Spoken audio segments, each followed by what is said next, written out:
ఆత్మబంధువులందరికీ ఆత్మ ప్రణామములు.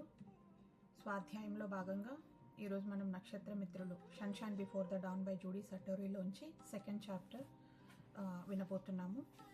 ముందుగా అందరికీ ఆదిగురువైన పిఎస్ఎస్ మూమెంట్ ఆదిగురువైన శ్రీ సదానంద యోగిజీ, మన ప్రియతమ గురువైన బ్రహ్మర్షి పితామహ పత్రిజీకి అండ్ స్వర్ణమాల అమ్మకి అండ్ 12 స్టార్ లైట్ కౌన్సిల్ మాస్టర్స్కి, ఇంటర్గెలాక్టిక్ ఫెడరేషన్ మాస్టర్స్కి అండ్ జూడీ సటోరీ మేడంకి, వింటున్న మీ అందరికీ గ్రాటిట్యూడ్ తెలుపుకుంటూ ఈ సెషన్ స్టార్ట్ చేస్తున్నాను. సో ఈరోజు మనం సెకండ్ చాప్టర్ ఎసీనియా నక్షత్ర మిత్రుల్లో నుంచి సెకండ్ చాప్టర్ తెలుసుకుంటున్నాం.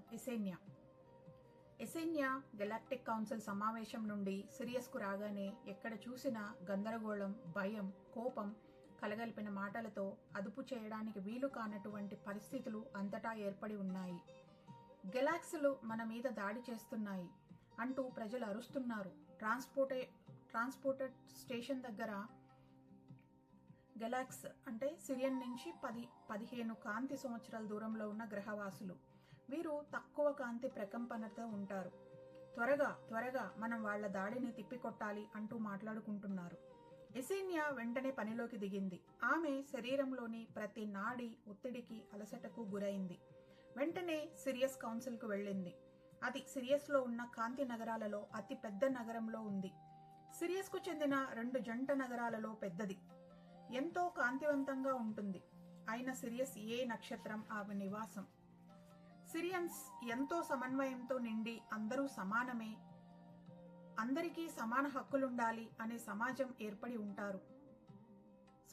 ఏర్పడి ఉంటారు. వారంతా సృష్టి చేయడంలోనూ, జన్యుశాస్త్రంలోనూ గెలాక్సీ మొత్తానికి ఎంతో అభివృద్ధి సాధించారు. దేవదూతల ప్రపంచంతోనూ భగవంతుడి సృష్టి చేసే శక్తులతోనూ అనుసంధానంతో ఉండి కొత్త సృష్టికి చాలా వరకు బాధ్యత వహించి ఆ సృష్టి తాలూకు భౌతిక రూపాల ప్రత్యక్షీకరణ పాత్ర వహిస్తారు. సిరియన్స్ ప్రకృతి శక్తుల నుండి రక్షించుకోవడం కోసము సోలార్ విండ్స్ ఒక్కొక్కసారి మొత్తం పూడ్చేస్తాయి, ఎంతో నష్టాన్ని కలిగిస్తాయి. తక్కువ పరిణామం చెందిన జీవులు, ఉదాహరణ గ్యాలక్స్ దండయాత్ర నుంచి కాపాడుకోవడం కోసము నగరాలలో నివసిస్తారు. గ్యాలక్స్ జీవులు గెలాక్టిక్ ఫెడరేషన్లో సభ్యులు కాదు. చాలా కాలంగా వారు తమ వనరులను వ్యర్థం చేసుకొని తమ పంటలను, జంతు పెంపకాలను నిర్లక్ష్యం చేసి ప్రస్తుతం కరువు పాలయ్యారు. మనం ఇక్కడ గెలాక్టిక్ ఫెడరేషన్ అంటే మనం వరల్డ్ హెల్త్ ఆర్గనైజేషన్ అలా అనుకోవచ్చు. అంటే comparison not exactly same, but అలాగే ఇందులో లోయర్ డైమెన్షన్స్ వాళ్ళు అందులో మెంబర్స్ కాదు. సిరియన్స్ వాళ్లకు సహాయం చేయబోయారు కూడా. అయితే వాళ్ళు తిరస్కరించారు. గ్యాలక్స్ జీవులు గర్విష్ఠులు. తమ ఈ స్థితికి తామే కారణమని ఒప్పుకోరు. వారిలోని కొంతమంది సిరియస్ నగరాలపై దాడి చేయాలని నిశ్చయించుకున్నారు. గ్యాలక్స్ ప్రజలను ఈ దండయాత్ర వైపుకు మళ్లించి తమ లోపాలను కప్పిపుచ్చుకునేందుకు పన్నాగం పన్నారు. నిజానికి ఇదేమంత తీవ్రమైన దండయాత్ర కాదు, మూర్ఖత్వపు నిర్ణయం. ఎందుకంటే సిరియన్స్ అభివృద్ధి చెందిన సాంకేతికతతో నిర్మించుకున్న నగరాలు వారి దాడిని సులభంగా తిప్పికొట్టగలవు. గ్యాలక్స్ నాయకులు పెద్దలైన తల్లిదండ్రులు నియమాలను ఇష్టపడని పిల్లలు వంటి వారు. తాము తప్పు చేస్తున్నామని గ్రహించడం లేదు. ఎసీనియా సిరియస్ కౌన్సిల్లో సభ్యురాలు. ఆ నక్షత్ర జాతిని పరిపాలించే వ్యవస్థను సిరియన్ కౌన్సిల్ అంటారు. అందుకే ఆమె వెంటనే అక్కడికి చేరుకుంది. వాస్తవానికి గెలాక్టిక్ కౌన్సిల్ సమావేశం తరువాత ఆమె ఇంటికి వెళ్లాలనుకుంది, కానీ ఇక్కడికి రావాల్సి వచ్చింది. ఎసీనియా వచ్చేటప్పటికే సమావేశం మొదలైంది. ఒక పెద్ద గుండ్రటి గదిలోకి ప్రవేశించింది ఎసీనియా. అది ఎన్నో గుండ్రటి వరుసలుగా ఉండి క్రిందికి స్పీకర్ ఉన్న వేదిక దగ్గరకు చేరుస్తుంది. ఈ పద్ధతి సిరియన్ సంస్కృతిలో ఎక్కువగా ఉపయోగిస్తారు. అది సృష్టిని సూచిస్తుంది. ఎసీనియా వెళ్ళినప్పటికీ సిరియన్ కౌన్సిల్ నాయకుడు క్రుసియాసస్ గుండ్రటి వేదిక మధ్యలో నిల్చొని గ్యాలక్స్ నుండి ఎదురవుతున్న దాడిని గురించి చర్చిస్తున్నారు. మనం ఈ దాడులను ఎన్నోసార్లు ఎదుర్కొన్నాము. నిజానికి పెద్ద ప్రమాదం ఏమీ లేదు, చిరాకు కలిగిస్తుంది అంతే. మనకు చిరాకు కలిగిస్తారు కానీ సాగదు. నిజానికి వాళ్ళ దగ్గర పెద్దగా సాంకేతికత లేదు. ఇలా ఎంతో కాలమని తెలియచెప్పాల్సింది. మనం వాళ్ళకి ఏ విధంగా తెలియచెప్పాలి అన్నదే ప్రశ్న. వాళ్ళ మీదికి యుద్ధానికి వెళ్ళలేము. గతంలో మాట్లాడి నచ్చచెప్పి చూశాం, కానీ లాభం లేకపోయింది. వాళ్ళకి బోధించాలని, సహాయం చేయాలని చాలాసార్లు ప్రయత్నించాం, కానీ వాళ్ళు వినలేదు. మన మీదకి దండెత్తడం అన్నది వాళ్ళ స్వంత సమస్యల నుంచి ప్రజలను మళ్లించడం అవుతుంది. వాళ్ళు ఈ విధంగా చేసేది అందుకోసమేనేమో అనిపిస్తుంది. ప్రతిసారి వాళ్ళని క్షమించి వదిలేసినట్లుగా చేయడానికి ఈసారి మన వాళ్ళు ఒప్పుకోరేమో. మనం చేసే చర్యలు, ఉపదేశాలు, సహాయ కార్యక్రమాలు పనిచేయలేదు. మరి మనం వీళ్ళకి ఎలా నేర్పించాలి, ఎలా బోధించాలి? ఏమంటారు మికన్య? ఈ విషయంలో మీరు నిపుణులు కదా, ఏం చేద్దాం? ఈ మధ్య వారికి ఆహార కొరత ఏర్పడినప్పుడు వారికి సహాయం చేయడానికి ప్రయత్నించిన తర్వాత కూడా ఈ దాడికి అర్థం ఏమిటి? ఆగాడు క్రుసియాసస్, సిరియన్ కౌన్సిల్ నాయకుడు. మికన్య లేచి నించోని మాట్లాడే వేదిక దగ్గరకు వచ్చాడు. అతడు చాలా పొడుగరి, తల్లి లైరావాసి. గ్యాలక్సీ యొక్క మెదడు నిర్మాణం ప్రకారం వారిలో సంఘటనలను పూర్తిగా అనుభూతి చెంది తీర్పు చెప్పే సామర్థ్యం బాగా అభివృద్ధి చెందలేదు. ఇంకొకరికి దృష్టికోణంలోంచి చూడడం అన్నది వాళ్ళలో లేదు. వాళ్ళు ఇంకొకరుతో సహకరించరు, పోనీ కలిసికట్టుగా పనిచెయ్యరు. వాళ్ళు ఏం చేసినా అపనమ్మకంతో చేయడం అన్నది వాళ్ళ మనసులోని, ఆత్మలోనూ ఉంది. నాకు ఏమనిపిస్తుందంటే గ్యాలక్స్కు సహాయం చేయగల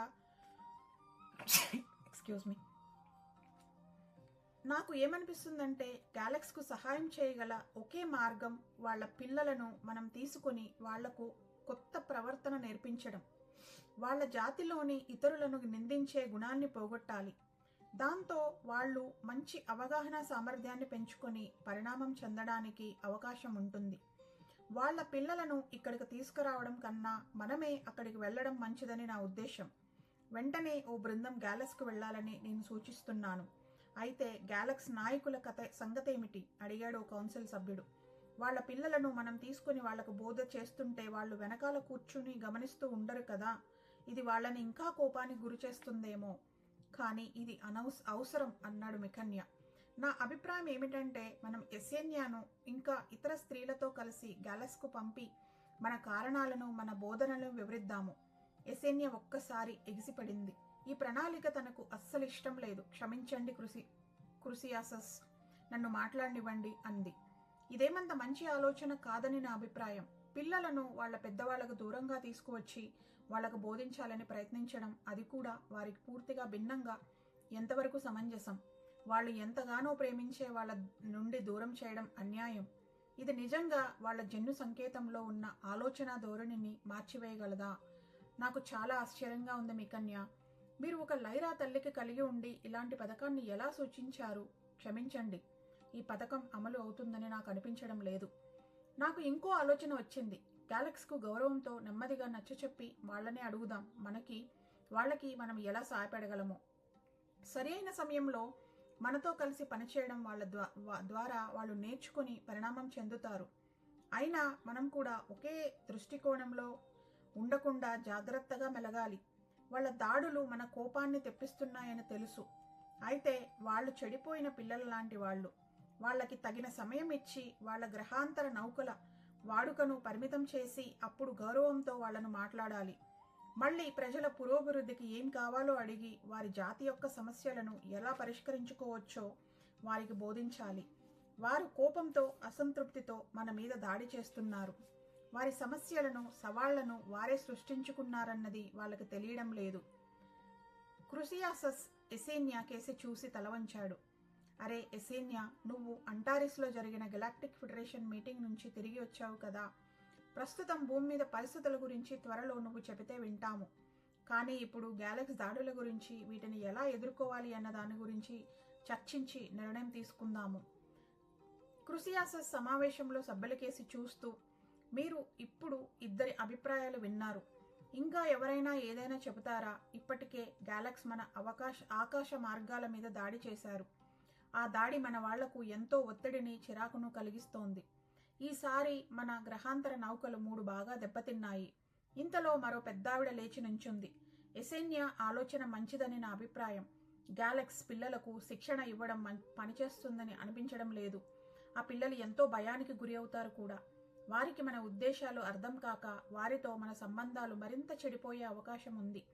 ఒకరి తరువాత ఒకరు లేచి తమ తమ అభిప్రాయాలను వెలుబుచ్చారు. ఒకరు మిఖన్యా చెప్పిన దాంతో ఏకీభవిస్తే మరికొందరు ఎసేన్యా ఆలోచనకు మద్దతు తెలిపారు. చివరకు నల్లటి గుండ్రటి కళ్ళున్న ఒక పొట్టి వ్యక్తి లేచి నించున్నాడు. అతడు కేవలం 4 అడుగుల ఎత్తు ఉండి లేత బంగారు రంగు చర్మంతో ఉన్నాడు. అతను 2 జాతుల కలయికతో జన్మించాడు. తల్లి సిరియస్, తండ్రి ఆల్ఫా డ్రకోనిస్. అతని పేరు పియత్రో. నేను అందరి అభిప్రాయాలు విన్నాను. నా అభిప్రాయాన్ని కూడా చెప్పాలనుకుంటున్నాను. మీ అందరికీ తెలుసు నేను 2 జాతులకు పుట్టానని. నేను ఎక్కువగా సిరియస్లోనే ఉంటాను కాబట్టి నా మీద ఇది తక్కువ ప్రభావమే చూపించింది. ఎందుకంటే సిరియస్లో ప్రేమ, సహనం ఎక్కువ. నేను మన నక్షత్ర మండలంలోని ఎన్నో లోకాలకు వెళ్ళాను, కానీ నాకు అక్కడ తగిన స్వాగతం లభించలేదు. ఎందుకంటే నేను భిన్నంగా ఉన్నాను కాబట్టి. ఆ ప్రజలు నన్ను చూసి భయపడ్డారు. వాళ్ళు నా శరీరాన్ని, చర్మాన్ని, కళ్ళను చూశారు, కానీ నన్ను చూడలేదు. నేను గ్యాలక్స్కు వెళ్ళి వాళ్లకు విశదీకరిస్తాను. వాళ్ళ స్వంత చర్యల వల్ల వారు వారికే హాని చేసుకుంటున్నారన్నది వివరిస్తాను. వారు మీ అందరికన్నా నన్ను ఎక్కువ నమ్ముతారని నేను భావిస్తున్నాను. తమను తాము గౌరవించుకొని ప్రేమించుకుంటేనే ఇతరుల నుండి గౌరవం లభిస్తుంది అని వారికి మనం చెప్పాలి. ఈ విషయమే బోధపరచాలి వారికి. వారు ఒకరినొకరు ప్రేమించుకొని గౌరవించుకుంటే వారు ఇంతకంటే ఉన్నతమైన జీవితం వైపుకు ప్రేరేపించబడతారు. దీంతో వారు ఇక పంటలను పొలాల మీదే చెడిపోనివ్వరు. ఆధిపత్యం కోసం ఒకరితో ఒకరు పోట్లాడుకోరు. ఇలా మనలాంటి వాళ్ల మీదకి దండెత్తి రారు. వాళ్లలోని జన్యు సమస్యలకు తోడు వాళ్లకు తమ మీద మంచి అభిప్రాయం లేదు కనుకనే వారి గ్రహాంతర నౌకలు మన సరిహద్దుల మీద దాడి చేసి మన ప్రజలను భయపెడుతున్నాయి. చాలామంది కౌన్సిల్ సభ్యులు పియత్రో చెప్పింది విని హఠాత్తుగా ఆలోచనలో పడ్డారు. తాను అందరితో భిన్నంగా ఉన్న అందరిలో సమానంగా చూడబడడం అతనికి నిజంగా ఓ సవాలే. కొంతమంది అతను చెప్పింది విని లేచి నించొని హర్షధ్వానాలు చేశారు. పియత్రో చిరునవ్వు నవ్వాడు. నేను నా జాతికి ఇలా సేవ చేయడం నాకు గౌరవప్రదం. నేను గ్యాలక్స్కు వెళ్ళాను, కానీ అంతకుముందు ఈ దారిలో మనకు పట్టుబడ్డ వాళ్లతో కలిసి మాట్లాడాలనుకుంటున్నాను. నా సలహాలు వారికి నచ్చితే నేను వాళ్లతో గ్యాలక్స్కు వెళ్తాను. నా ఉద్దేశాల పట్ల ఎంతో నిజాయితీగా ఉన్నాను అని ఆ గ్యాలక్స్ ఖైదీలను నమ్మించగలిగితే వాళ్లలోనూ నెమ్మదిగా గ్యాలక్స్ నాయకులలోనూ మార్పు వస్తుందని నా నమ్మకం. కౌన్సిల్ నాయకుడు క్రుసియాసస్ పియత్రో భుజం మీద చేయి వేశాడు. మిగతా సభ్యుల వంక చూశాడు. మీరంతా దీనికి ఒప్పుకుంటారా అని అడిగాడు. గదిలో అవును అన్న సమాధానం ప్రతిధ్వనించింది. వాళ్లకు ఎంతో హాయి అనిపించింది. థ్యాంక్ యూ పియత్రో అన్నాడు క్రుసియాసస్. మీరు ఎంతో ధైర్యాన్ని ప్రదర్శించారు. వెళ్ళి వాళ్లతో ఉండడం అన్నది మామూలు విషయం కాదు. ఖైదీలను కనుక మీరు ప్రభావితం చేయగలిగితే అప్పుడు గ్యాలక్స్కి వెళ్ళవచ్చు. కానీ మీకు హాని కలగడం మాకు ఇష్టం లేదు. కాబట్టి ముందుగా ఖైదీలు మీ పట్ల ఎలా స్పందిస్తారు అన్నది మేము చూస్తాము. ఇక ఇప్పుడు మనం భూగ్రహం గురించి ఎసేన్యా చెప్పేది విందాం.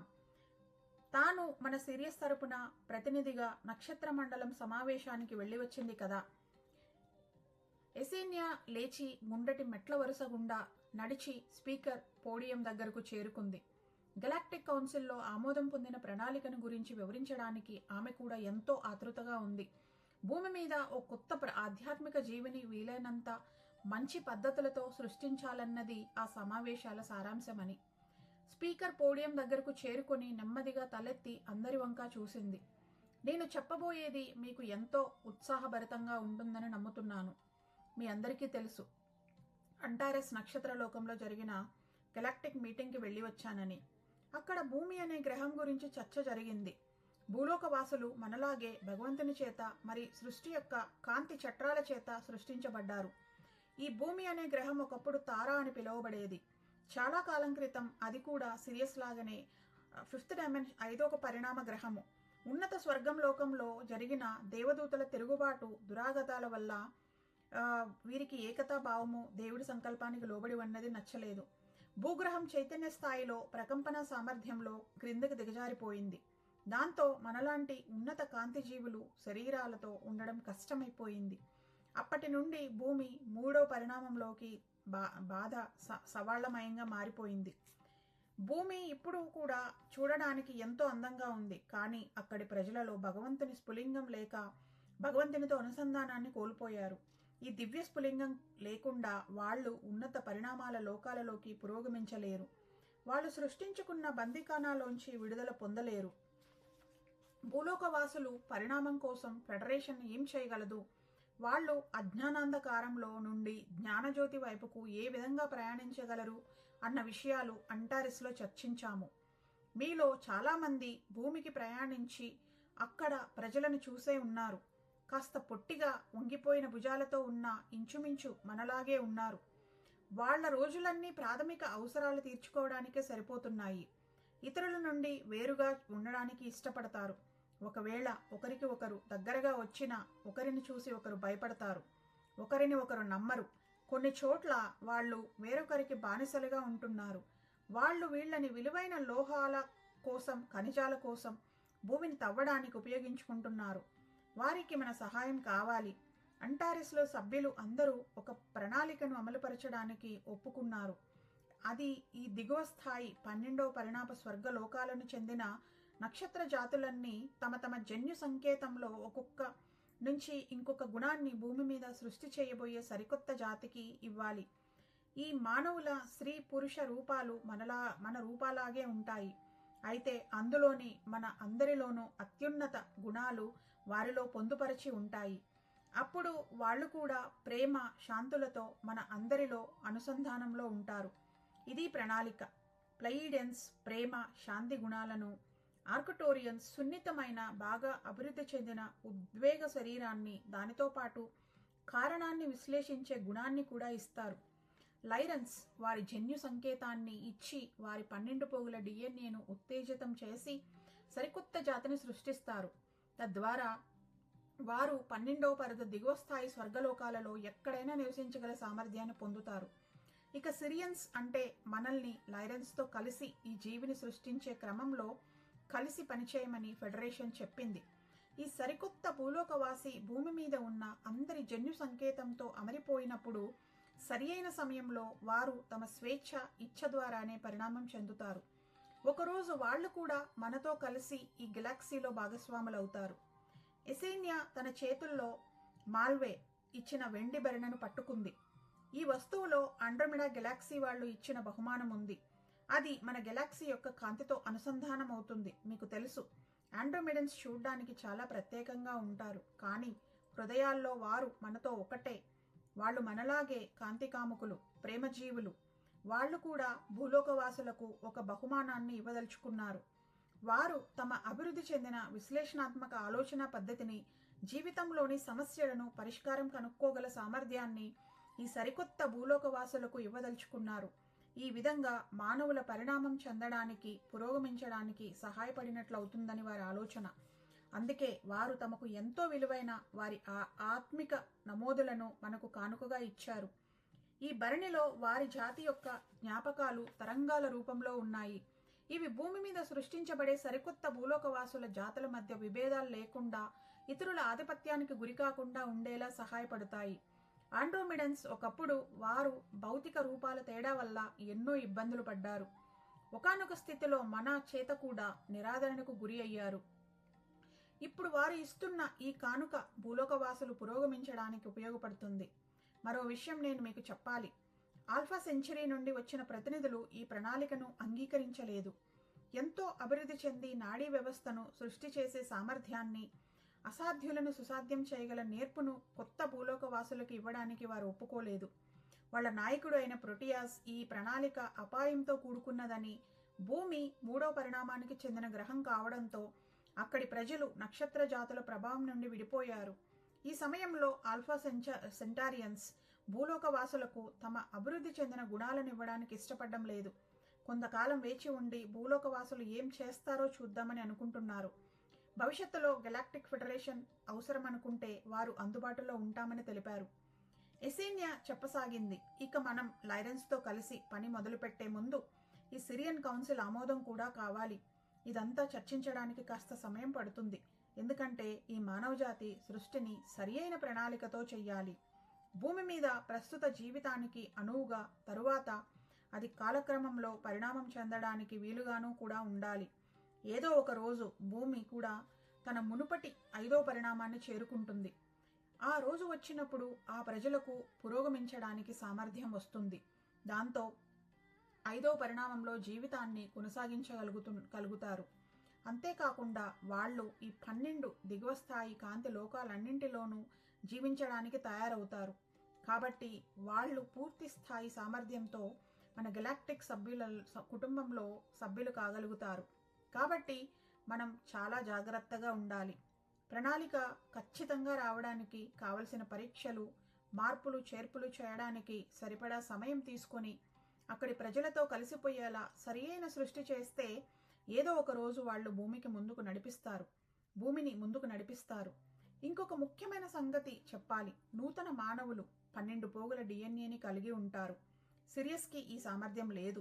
మనం భూమికి వెళ్ళగలం 5వ పరిణామం నుంచి 3కు, కానీ ఉన్నత లోకాలను అధిరోహించలేము. ఎందుకంటే మనలో 12 పోగుల డిఎన్ఏ చట్రం లేదు. ఈ సరికొత్త భూలోకవాసులు ఈ నమూనాను కలిగి ఉన్నారు. ఏదో ఒక రోజు ఉన్నత లోకాల ఆకర్షక రికార్డ్స్, సృష్టిలో జరిగిన అన్ని సంఘటనలు, సమాచారము నిక్షిప్తమై అందుబాటులో ఉంటాయి. ఆకర్షక రికార్డ్స్ తెరుచుకొని మానవులకు వారి చరిత్ర గురించి మనం చెప్పగలుగుతాము. చిత్రగుప్తం చిట్టా అంటాం కదా, అదే ఆకర్షక రికార్డ్స్ అంటే. ఒకరోజు వాళ్ళకి గుర్తొస్తుంది వాళ్ళు కూడా నక్షత్రాల నుండి వచ్చిన వారేనని. అప్పుడు వారు తిరిగి తమ ఇంటికి రాగలుగుతారు. ఎసీనియా చెప్పడం ముగించింది. నీళ్లు నిండిన కళ్ళతో క్రుసియాసస్ ఆండ్రోమిడన్స్ ఇచ్చిన వెండి భరణను అందుకొని వేదికకు మధ్యలో ఉన్న చిన్న గుండ్రటి టేబుల్ మీద పెట్టాడు. ఆ టేబుల్ ఓ ప్రత్యేకమైన ఆకృతిలో చెక్కబడి ప్రేమ, శాంతి, ఏకత్వాలకు సూచనగా ఉంది. ప్రతి ఒక్కరిలో ఈ గుణాలు వెల్లివిరియాలన్నది వారి జాతి యొక్క నమ్మకము, కోరిక కూడా. క్రుసియాసస్ మాట్లాడడం మొదలుపెట్టాడు. వీరంతా ఎసీనియా చెప్పింది విన్నారు కదా. ఒప్పుకోవడానికి, ఒప్పుకోకపోవడానికి మీకు హక్కు ఉంది. కానీ ఈ సంగతి మనకు భూలోక వాసులకు కూడా ఎంత ముఖ్యమైనదో మీరు గుర్తుంచుకోవాలి. ఎసీనియా చెప్పినట్లు ప్రస్తుతం భూలోకవాసులకు మానసిక, అనుభూతిక సామర్థ్యాలు సరిపడా లేవు. పరిణామం చెందడానికి అవసరమైన దివ్యత్వపు స్ఫులింగం వాళ్లలో లేకుండా వారు పురోగమించలేరు. ఇంకా ఏమైనా చర్చించాలా అడిగాడు క్రుసియాసస్. అంతటా నిశ్శబ్దం. అయితే ఇప్పుడు ఈ విషయమై ఓటు వేద్దాం. మన సిరియస్ జన్యు శాస్త్రవేత్తలు లైరన్ శాస్త్రవేత్తలతో కలిసి ఈ కొత్త సృష్టిని రూపకల్పన చేయడానికి ఎవరెవరు ఒప్పుకుంటారు అని అడిగాడు క్రుసియాసస్. మొత్తం సిరియన్ కౌన్సిల్ అంతా చేతులెత్తారు. తీర్మానం ఏకగ్రీవంగా ఆమోదం పొందింది. ఎసేన్యా, మన జాతి నుండి జన్యు నిపుణులను తీసుకుని నిర్ణయానికి మీకే అప్పగిస్తున్నాను. మీరే వారికి పర్యవేక్షకులుగా ఉంటారు చెప్పాడు క్రుసియాసస్. మీరు లైరన్స్తో కలిసి పనిచేయడం మొదలుపెట్టినప్పుడు ఆ సంగతి కౌన్సిల్కు తెలియచేయండి అని సమావేశం ముగించాడు. సో ఈ స్టోరీ అంతా మనకి 1,00,000 సంవత్సరాల క్రితం జరిగింది ఫ్రెండ్స్. సో ఇప్పుడు మనమున్న ఆ నూతన జాతి మానవులం మనమే. మనలో 12 స్టాండ్స్ డిఎన్ఏ ఏదైతే ఉందో అది మనకు ఒక్కొక్క స్టార్ సిస్టమ్ నుంచి వచ్చింది. సో ఏదైతే వీళ్ళు చెప్పారో సిరియన్స్, లైరన్స్, ఆండ్రోమెడా, ఆర్కుటోరస్, వేగా, సో అలా మన ఒక్కొక్క డిఎన్ఏ స్టాండ్ ఒక్కొక్క స్టార్ సిస్టమ్ నుంచి తీసుకొని 12 స్టాండ్స్ మనకిచ్చి నూతన మానవుల్ని క్రియేట్ చేశారు. సో ఏదైతే మనం పత్రిజీ చెప్తూ ఉంటారు మన అసలైన సొంత ఇంటికి వెళ్ళాలి అని, మనలో ఏ డిఎన్ఏ అయితే మనం ఏ హోమ్ నుంచి అంటే ఏ గెలాక్సీ నుంచి ఏ స్టార్ సిస్టమ్ నుంచి వచ్చామో అది ఆ డిఎన్ఏ స్టాండ్ ప్రిడామినెంట్గా ఉంటుంది. అంటే ఫర్ ఎగ్జాంపుల్ మనం సిరియన్స్ నుంచి వచ్చామనుకోండి, సిరియన్స్కి ఏదైతే ప్రిడామినెంట్గా వాళ్ళు టెక్నాలజీ పరంగా వాళ్ళు అడ్వాన్స్ ఉంటారు. సో అది మనకు దాంట్లో ఎక్కువ ఇంట్రెస్ట్ ఉంటుంది. So Arcturians, they are healers. So healers అనేవాళ్ళు, వాళ్ళకి హీలింగ్ ఎబిలిటీస్ ఎక్కువ ఉంటాయి. అలా ఎవరు వాళ్ళ హోమ్ ప్లానెట్, హోమ్ ఎక్కడి నుంచి వచ్చారో వాళ్ళలో అవి ప్రిడామినెంట్గా ఉంటాయి. ఇదంతా మన స్టోరీనే. ప్లీజ్ మీ అందరికీ విన్నందుకు thank you. And please do like, share, comment and subscribe to PMC-USA multilingual. And ఈ వీడియో షేర్ చేయండి. ఎవరికైతే వినాలనుకుంటున్నారో వాళ్ళకి షేర్ చేయండి. Thank you all for listening.